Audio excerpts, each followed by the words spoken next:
আমাদের এলাকায় বা সারা দেশেই বিশেষ করে যে 18 বছরের নিচে যে ছেলেগুলো আছে মেয়েগুলো আছে তারা কিন্তু অবাধে চলাফেরা করে। তাদের কাছে সিগারেট সহ মাদক জাতীয় জিনিসগুলো বিক্রি করা হয়। এগুলো কিন্তু একটা আইন হয়তো ছিল এক সময় যে 18 বছরের নিচে যারা অপ্রাপ্তবয়স্ক তাদের কাছে এগুলো বিক্রি করা নিষেধ। কিন্তু সে যদি আইন থেকেও থাকে তার কিন্তু কোনো প্রয়োগ নেই। এই কারণে এই সমস্ত ছেলেগুলো বিভিন্ন স্কুলের পাশে যে মেয়েদের ইফটিজিং করে, রাস্তাঘাটে মানুষের প্রতিবন্ধকতা সৃষ্টি করে। আপনার মাধ্যমে আমি এটা মাননীয় আইনমন্ত্রীর কাছে জানতে চাবো যে এই আইনটি কি এখনো বলবৎ আছে কিনা।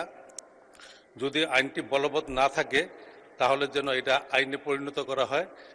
এতে করে আমাদের যুবক সমাজ রক্ষা পাবে এবং আমাদের সন্তানেরা নির্বিঘ্নে লেখাপড়া করার জন্য স্কুলে যেতে পারবে এবং স্কুলের আশেপাশে যে এরা আড্ডা মারে বা বিভিন্ন শিক্ষা প্রতিষ্ঠানের পাশে যে এরা আড্ডা মারে সেগুলো প্রতিরোধ করতে হবে। এজন্য আইন প্রয়োগকারী সংস্থা যেন সেদিকে সজাগ দৃষ্টি রাখে।